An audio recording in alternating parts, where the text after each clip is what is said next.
Bonjour les amis, alors je reviens sur ma potion anti-cancer, ma potion magique.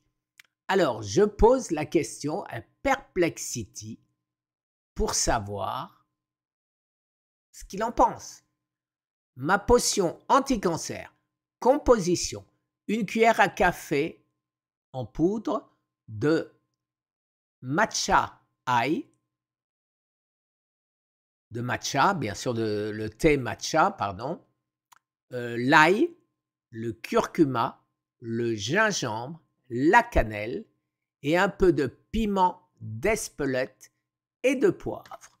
Ton analyse, en fait, je veux savoir si c'est intelligent ce que je fais ou pas. Alors vous voyez, donc voilà, là c'est NCBI, ici c'est Drug Target Review. Ici, c'est de nouveau NCBI et il y a 46 ressources différentes. Alors, l'analyse scientifique d'une potion anti-cancer à base d'ingrédients naturels. Le recours aux remèdes naturels comme thérapie complémentaire ou alternative contre le cancer est une pratique répandue, évidemment.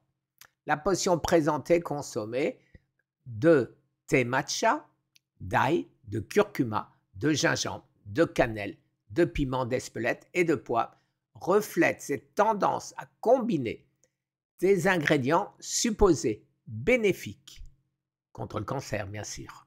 Cette analyse examine les preuves scientifiques disponibles concernant ces composants, leur potentiel anticancer, ainsi que des considérations importantes relatives à leur utilisation.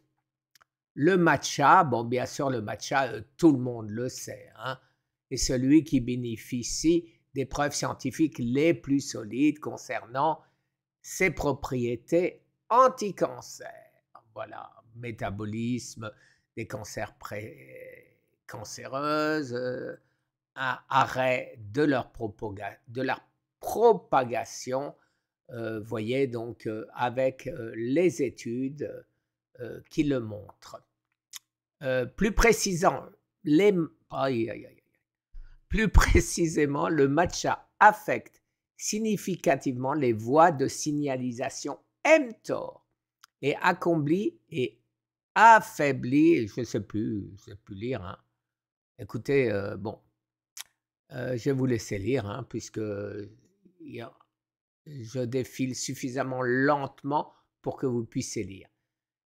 Michael Lisanti, que j'apprécie, qui a fait des études extrêmement importantes, aussi bien sur d'ailleurs Scott que sur donc ça a été une inspiration constante, ce Michael Lisanti.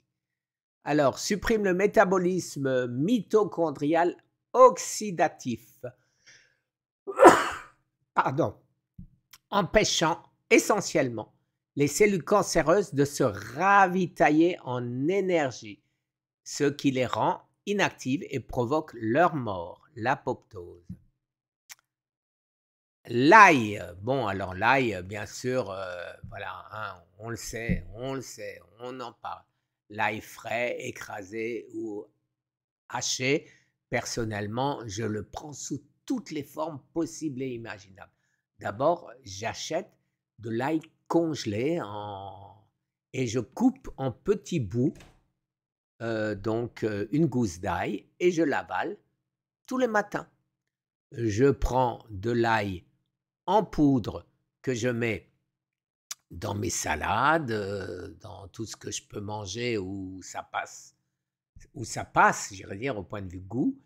J'utilise aussi l'ail en poudre, donc l'ail noir, celui qui est fermenté.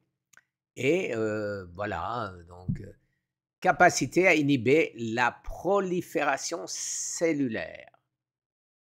Voilà. Alors, bon, les doses, ben moi, excusez-moi, c'est de l'ail, hein. Alors, j'en prends sous différentes formes, y compris les pilules, de manière à être sûr d'en avoir suffisamment. Le curcuma est la curcumine, ce qui contient, c'est le curcuma qui contient, c'est le turméric en anglais qui contient la curcumine. Alors là aussi, propriété anti-cancer potentielle, bien sûr, il n'y a jamais eu d'études scientifiques sérieuses parce que qui va vouloir payer des études extrêmement coûteuses pour savoir si on doit prendre du curcuma et la curcumine, bien évidemment. Mais notamment l'inhibition de facteurs de transcription comme NF-κB. Alors là, c'est voilà, c'est bon. Alors, elle offre effectivement une faible biodisponibilité et c'est pourquoi je rajoute le piment d'Espelette ou le poivre noir. Ah ben d'ailleurs, fait intéressant, le poivre noir pourrait potentiellement améliorer l'absorption de la curcumine. Je découvre cette étude en même temps que vous. La pipérine, composant actif, est connu pour augmenter la biodisponibilité de la curcumine. Le gingembre, les amis. Le gingembre, on sait que c'est anti-inflammatoire et que c'est un antioxydant puissant. Alors, donc, il y a un avantage que je ne connaîtrai jamais. Il pourrait aider à réduire les nausées et vomissements associés à la chimiothérapie. Donc, vous voyez que ma potion magique pourrait être utilisée en même temps qu'une chimiothérapie. La cannelle, certaines études précliniques ont suggéré que ces composés pourraient inhiber la prolifération cellulaire et induire l'apoptose. L'apoptose, je le répète, ça veut dire la mort des cellules cancéreuses. Les preuves cliniques voilà, restent limitées. Évidemment, comme toujours, il n'y a pas d'études importantes et payantes et donc on ne saura jamais, à mon avis. Le piment, modulateur du métabolisme, voilà, à cause de la capsaïcine et de la pipérine, des composés qui ont fait l'objet d'études pour leur potentiel effet anti-cancer, comme composés comme la curcumine. Quant à la capsaïcine, des études suggèrent qu'elle pourrait induire l'apoptose de certaines cellules cancéreuses et inhiber l'angiogénèse tumorale. Voilà, bien sûr, j'en prends en poudre de manière et je mange des piments et je prends, voilà, pour avoir la capsaïcine, à mon avis, est encore plus importante que le poivre noir, la pipérine. Alors, considération importante pour l'usage de cette potion. Un aspect crucial à considérer est l'interaction potentielle entre les composants de cette potion et les traitements conventionnels du cancer. Et c'est bien pourquoi, les amis, que je dis toujours, demandez à votre médecin si vous pouvez faire comme moi, ne le faites pas de vous-même, parce qu'il peut y avoir des interactions, ce que je dis, ce que j'écris, sous toutes mes vidéos. Alors là, il parle concernant une herbe Alanda qui illustre cette préoccupation. Je n'ai jamais mis d'Alanda, bien évidemment, dans ma potion magique. Alors, certains composés présents dans les ingrédients pourraient théoriquement interférer avec le métabolisme des médicaments et modifier leur efficacité. Une fois de plus, demandez à votre médecin. Ils sont censés le savoir. Alors, question de dosage. Alors, écoutez, une préparation décrite utilise une cuillère à café de chaque ingrédient en poudre. Alors, effectivement, je mets ça. Alors, comme c'est pas bon, je le mets dans, allez, une dose comme ça, vous voyez, d'eau. Je le bois, un petit verre, 20 centilitres. Je mets ça et après, je reprends cette même eau ou de l'eau gazeuse de manière à nettoyer ce goût, effectivement. Alors, innocuité des effets secondaires potentiels. Voilà, ces ingrédients sont reconnus comme sûrs lorsqu'ils sont consommés en quantité alimentaire normale. Leur consommation à des fins médicinales pourrait présenter certains risques.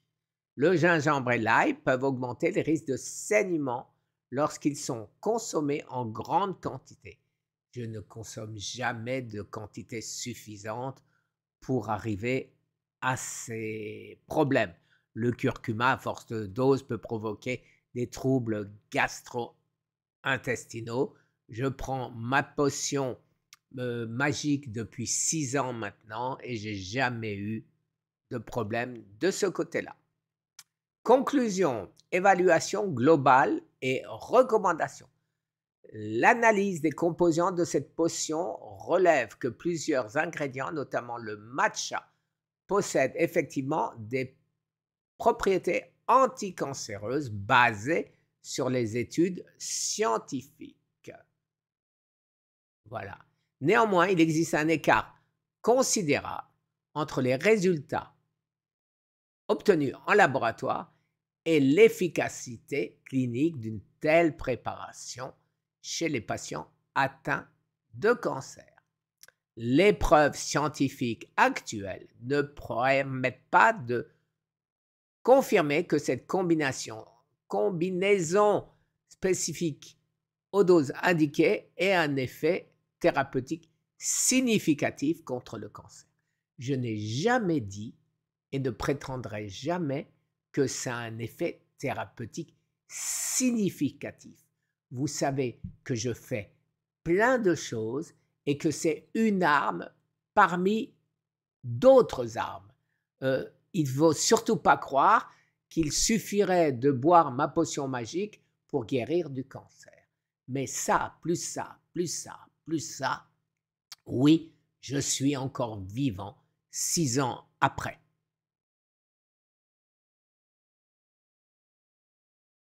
La recherche sur les composés comme agents anti-cancer continue d'évoluer. Voilà, effets prometteurs, etc., etc. Études précliniques, excusez-moi, oh là là là là. Dans l'ensemble, si cette potion intéresse les patients comme approche complémentaire, elle devrait être discutée ouvertement avec les professeurs de santé impliqués dans leur traitement afin d'intégrer de manière sécuritaire les préférences personnelles des patients dans un plan de traitement global fondé sur des preuves scientifiques. Il n'y a pas un de ces produits qui n'a pas fait l'objet de publications scientifiques importantes sur PubMed. Voilà. Et j'ai fini par poser une autre question. Donc, voilà, effet secondaire potentiel. Alors, moi, j'en ai jamais eu. Bon, il parle de troubles digestifs et inconfort. Peut-être qu'il y en a qui l'auront, etc. L'ail peut provoquer des irritations et brûlures de la bouche. Pour moi, c'est pas possible parce que ou je coupe une gousse et je l'avale en buvant, ou alors elle est mélangée, ma petite cuillère avec tout le reste, dans ma potion magique que je bois. Curcuma à des doses élevées, eh bien sûr, je ne fais pas ceci à des doses élevées. Voilà. Nausées, autres systèmes digestifs, vous voyez toujours les études, voilà. Vous voyez, le gingembre est une épice utilisée depuis plusieurs siècles dans la médecine traditionnelle chinoise et indienne. Interaction, bien sûr, une fois de plus, demandez à votre médecin.